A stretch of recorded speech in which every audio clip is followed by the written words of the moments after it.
रुपाली चाकणकर ह्या सुनेत्रा पवारांच्या भेटीला पोहोचलेल्या आहेत। सुनेत्रा पवार यांच्याकडून तीव्र संताप व्यक्त केला गेलाय। खरात प्रकरणी रुपाली चाकणकर यांच्यावर अनेकांनी टीका केलेली आहे आणि या सर्व पार्श्वभूमीवर रुपाली चाकणकर यांच्याबाबतचे अनेक व्हिडिओ फोटो हे सुद्धा समोर आलेले आहेत। विरोधकांनी यातील अनेक व्हिडिओ हे माध्यमांसमोर आणलेले आहेत। त्यानंतर सुनेत्रा पवार यांच्याकडून रुपाली चाकणकर यांच्याबाबत तीव्र संताप व्यक्त करण्यात आला आणि त्यानंतर आता रुपाली चाकणकर या सुनेत्रा पवारांच्या भेटीला पोहोचलेले आहेत। त्यांच्यामध्ये चर्चा होणार आहे। दरम्यान याआधी रुपाली चाकणकर यांनी पोलीस महासंचालकांची सुद्धा भेट घेतली होती आणि आता उपमुख्यमंत्री सुनेत्रा पवारांच्या भेटीला पोहोचल्या।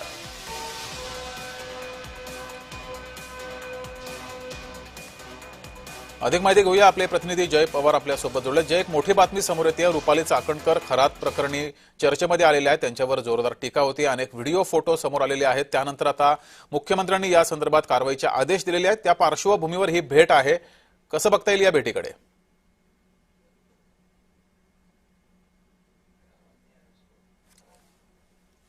जय, आवाज येतोय? तर जय यांच्यापर्यंत आवाज पोहोचत नाहीये।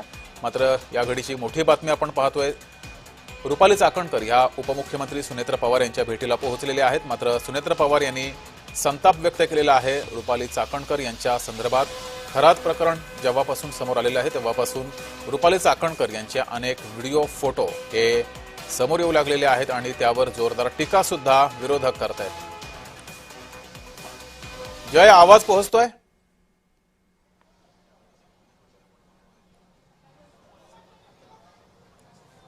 जय, आवाज पोहोचतो तुमच्यापर्यंत?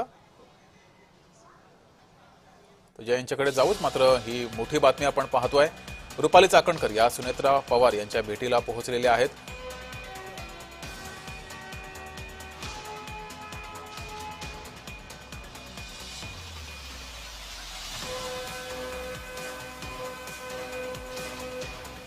तर अशोक खरात याचं प्रकरण समोर आल्यानंतर रुपाली चाकणकर यांच्यावर जोरदार टीका झाली। रुपाली चाकणकर यांच्या संदर्भातील अनेक फोटो व्हिडिओ समोर आले। विरोधकांनी हे फोटो समोर आणले, त्या फोटोवरून टीका केलेली आहे। त्यानंतर रुपाली चाकणकर यांचा राजीनामा घ्यावा, त्यांच्यावर सुद्धा कारवाई व्हावी, त्यांना सहआरोपी करावे अशी सुद्धा मागणी विरोधकांनी केली। या सर्व पार्श्वभूमीवर राष्ट्रवादी पक्षाच्या नेत्या आणि उपमुख्यमंत्री सुनेत्रा पवार यांनी संताप व्यक्त केलेला आहे। त्यानंतर चाकणकर सुनेत्रा पवारांच्या भेटीला पोहोचल्या।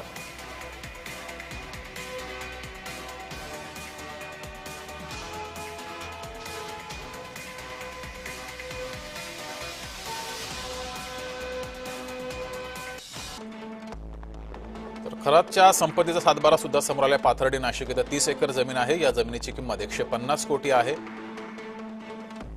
काळवाडी मिरगाव इथं सुद्धा खरातची कोट्यावधींची संपत्ती आहे।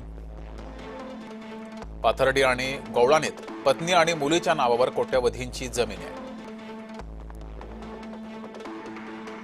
ओझर विमानतळ परिसरामध्ये 5 कोटींची जमीन आहे।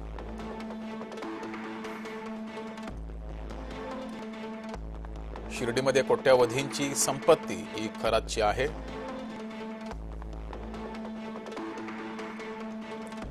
कर्मयोगी नगर कॅनडा कॉर्नर इथं आलिशान ऑफिस आहे।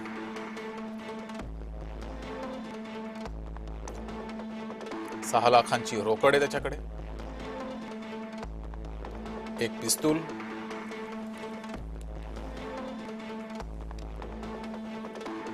सोळा ते 17 जिवंत काडतुस। जय, आवाज पोहोचतोय?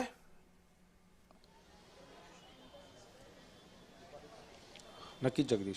हा जय, सुनेत्रा पवारांच्या भेटीला रुपाली चाकणकर पोहोचलेले आहेत। खरात प्रकरण जेव्हापासून समोर आलेलं आहे त्यावर रुपाली चाकणकर यांच्यावर जोरदार टीका झालेली आहे आणि आता सुनेत्रा पवार सुद्धा नाराज असल्याची माहिती समोर येते। त्यानंतर चाकणकर या सुनेत्रा पवारांच्या भेटीला पोहोचल्यात।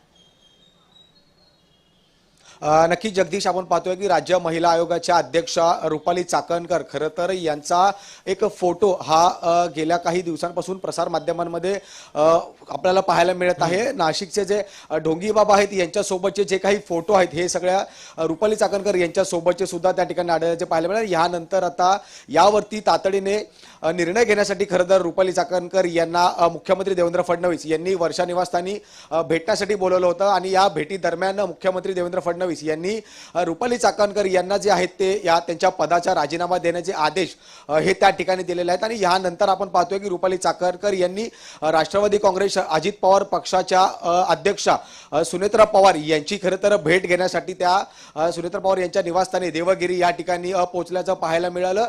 खरं तर सुनेत्रा पवार या पुण्यामध्ये होत्या, मात्र ज्या पद्धतीने सकाळपासूनच रुपाली चाकणकर यांच्या विरोधातील ज्या बातम्या ज्या समोर येऊ लागल्या, यानंतर आज खरं तर काही वेळापूर्वी सुनेत्रा पवार या मुंबईतील देवगिरी निवासस्थानी या ठिकाणी दाखल झाल्या। यानंतर प्रामुख्याने रुपाली चाकणकर यांनी त्यांच्या पक्षप्रमुखांची जी आहे ते भेट घेतली आणि सुनेत्रा पवार यांच्यासोबत खरं तर अर्धा तास रुपाली चाकणकर यांची जी आहे ते चर्चा झाली आणि या चर्चेदरम्यान सुनेत्रा पवार यांनी सुद्धा रुपाली चाकणकर यांना जे आहे ते आपल्या पदाचा राजीनामा दिल्याची जे आहे ते सांगितल्याची सूत्रांची माहिती ही समोर येत आहे। त्यामुळे एकंदरीत आता राज्य महिला आयोगाच्या पदावरनं खरं तर रुपाली चाकणकर यांनी आपला राजीनामा जो आहे तो आता सुनेत्रा पवार यांच्या खरं तर परमिशन तर त्या ठिकाणी मुख्यमंत्र्यांकडे जे आहे ते देणार आहेत आणि त्यानंतर नेमकं आता यावरती अधिकृतरित्या काय कारवाई होते, कारण की मुख्यमंत्र्यांनी सुद्धा यामध्ये जे आहे ते आदेश दिले होते की या संबंधित लोकांवरती किंवा या प्रकरणामध्ये जे कोणी असतील त्यांच्यावरती सक्तीची कारवाई जी आहे ते केली जाईल। त्या खरं तर उद्दिष्टाने आता रुपाली चाकणकर यांनी सुद्धा आपला राजीनामा जो आहे तो दिलेला आहे। त्यामुळे यानंतर आता पुढे या संदर्भात काय कारवाई केली जाते हे पाहणं तितकंच महत्त्वाचं असणार आहे। जगदीश, ठीक आहे जय, तुम्ही असेच जोडलेले रहा।